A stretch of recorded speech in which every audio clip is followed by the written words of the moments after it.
Welcome all to the Marianismo course.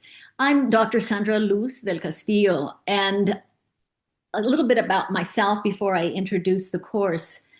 I'm a Jungian and archetypal depth psychological scholar. That's a mouthful, but that's my specialization is in Mesoamerican mythology, cosmovision, and philosophy. It's my passion. My I dedicate myself to teaching. I'm writing a book.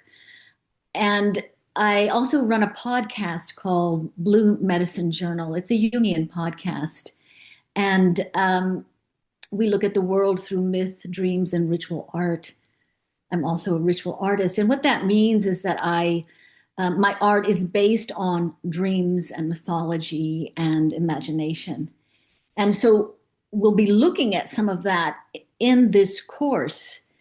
Now, I do want to say that in this course, we look at the world through a mythic lens, and specifically Marianismo.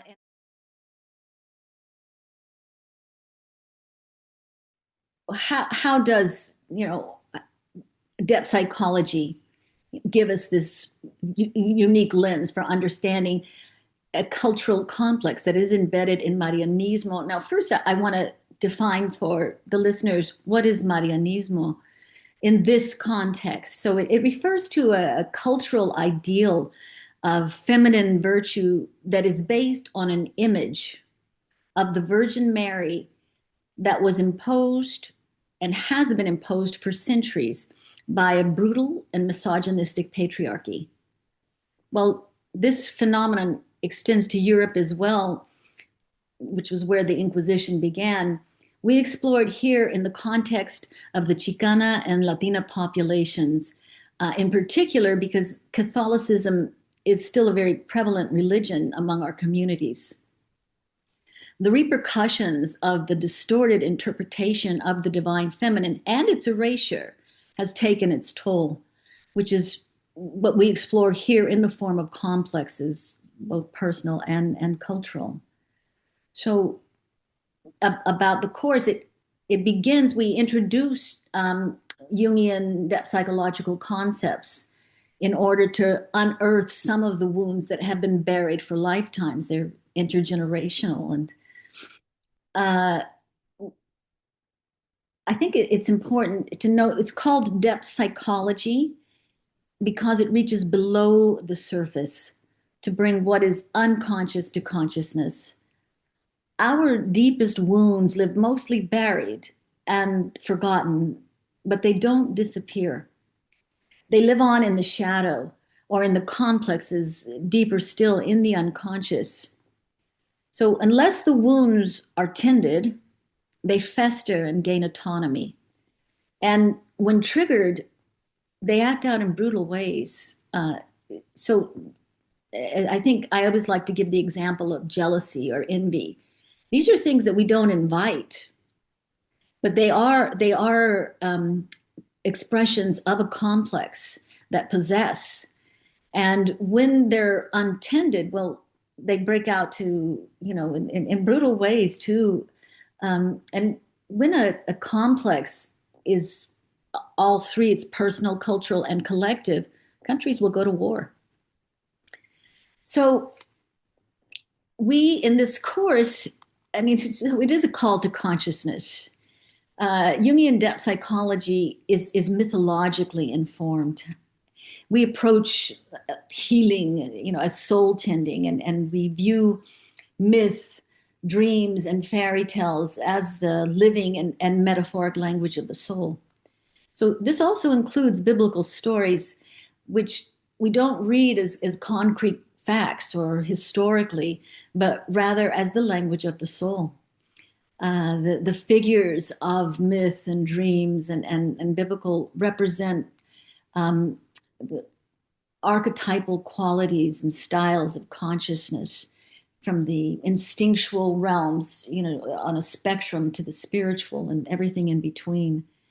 So Jung, for instance, we see his work in the answer to Job, how he uses the Job story, the biblical story of Job, to show how Job's plight mirrors the psychological process called individuation, which takes us from the persona ego through all of the stages towards our wholeness. Now, it's not perfection, which is something that was imposed on us through Catholicism, through Christianity, these notions of being perfect. We're human. We won't be perfect, but we can become whole. So it's an art. Individuation is an arduous journey. It's bringing the buried wounds out from the shadows, not to re-traumatize, but rather to integrate so that we're no longer projecting them outwards or being possessed by them. So myths, like biblical stories, they give image to the human plight, to our rites of passage, and what is otherwise unbearable. We can consider them living blueprints. They spring to life when they're read or ritually reenacted, as Jung said. And they guide and bring order to the inner chaos and its outward manifestations. When the studies are studied, when the stories are studied like metaphors, again, rather than concrete facts or history, it is a soul tending and soul making process. The numinosity of the figures, whether they're divine or mythic or both, they're not lost. That numinosity isn't lost, but rather it's grasped more deeply and integrated.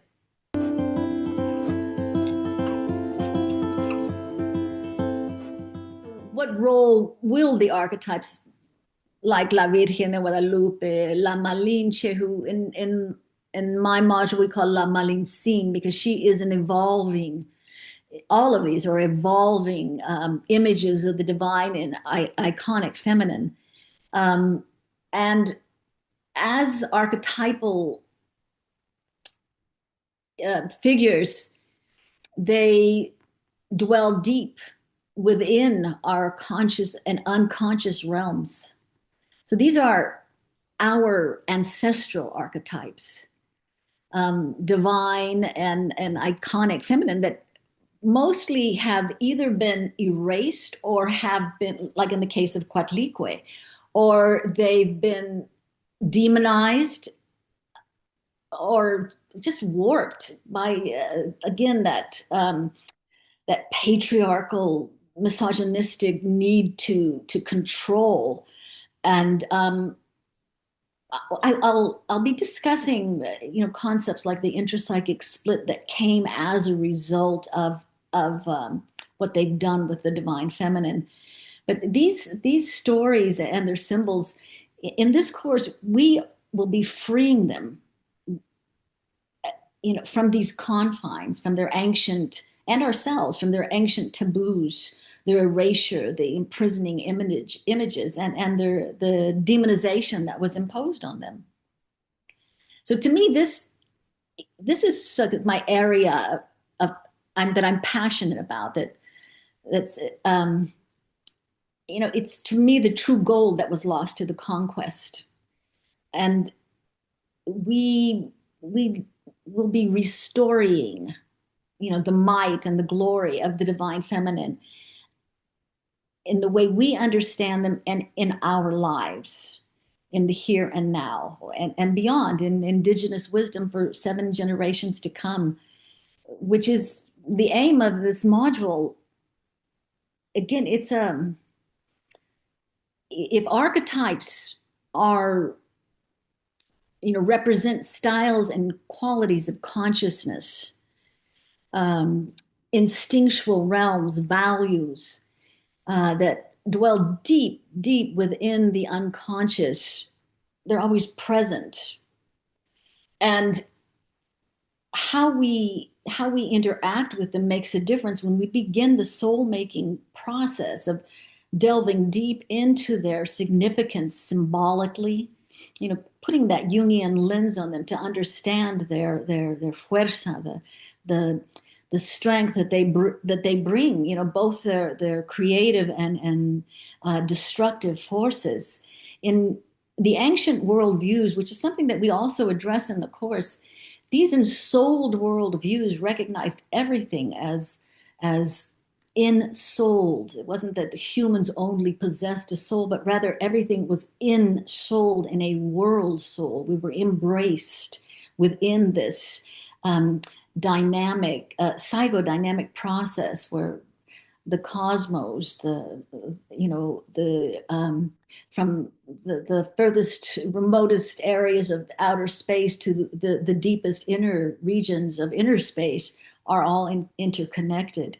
And when we recognize how far we've come from a concept, these ancient indigenous worldviews, into the Cartesian, where we've been basically cut off from nature and from each other, and where reason was placed above all in terms of human virtues for its power to create and destroy. Well, we can see how far that's gotten us. Well, we've gained a tremendous amount from the Cartesian. We've lost a tremendous amount, so we need to swing it back in the other direction. If once upon a time it was only the church that could claim knowledge, and then the Cartesian moves in that philosophy of these founding fathers. Well, science comes to life, and then and brings us science and technology, but at the same time, it vanishes the world soul. It vanishes the intelligence and the communicative abilities of plants and animals and all living beings on the planet, and the intelligences of the cosmos, of the planets. Everything is gone. Everything is just meaningless. We're the only ones. And again, we can see how far that has gotten us. And so in this crucial time, when we draw upon the divine feminine, um, whether it's La Virgen de Guadalupe or La Llorona, Coatlicue, the Aztec or the Mexica mother goddess, um, La Malinche, we're reclaiming all of those diverse and rich and variegated forms of the psyche, of the soul, and reintegrating them into ourselves in a crucial moment. Jung called it a kairos moment, a moment which means an opportune moment for a change of worldview. And as this world, as we've known it, is suffering existential crisis, ecological, socio-political, religious, in all forms. Well, the what is archetypal always springs back, and that's what we're doing, is we're grasping the ancient wisdom, again, the true gold that was lost or repressed during the conquest.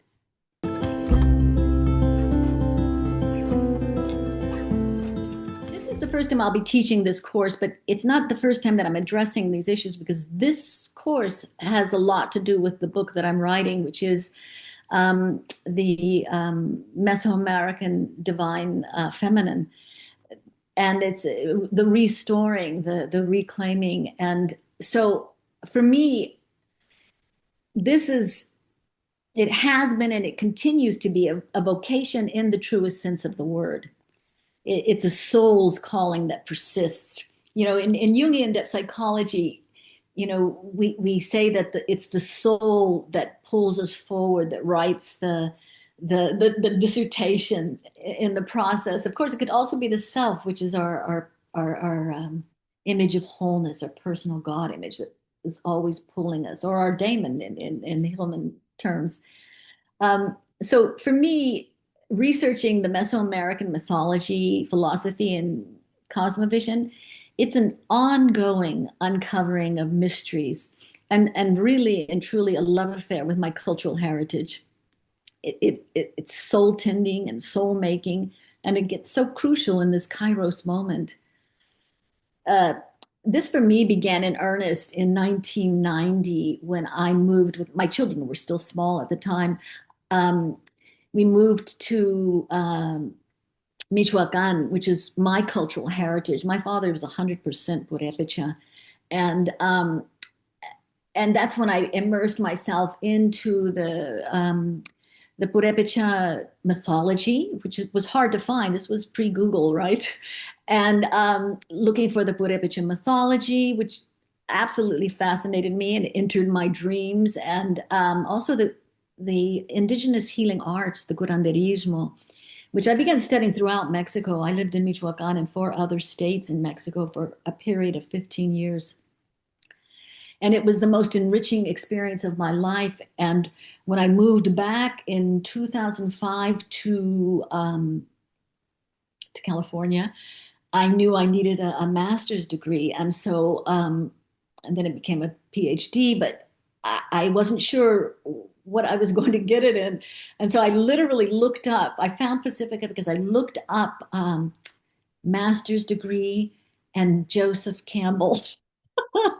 And of course, that's where his archive is. And so that was I'm not going to say it was my first introduction to Jungian depth psychology. My father had Jung's books in his library, but it was certainly an answer to a calling that continues. It continues to call. And again, that shows up in my dreams, that it's an unfolding process. And in this moment, when humanity is in this flux, we really need to grasp from the ancient wisdom. It's a re-enchantment and a restoring of soul to the world, and in an opportune moment, in a Kairos moment.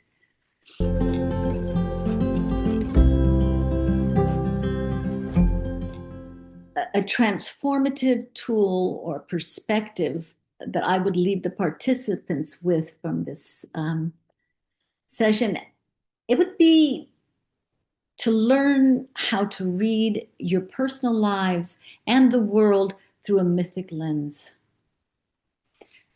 Hillman said, when we turn inwards towards soul, we find ourselves entangled in myth.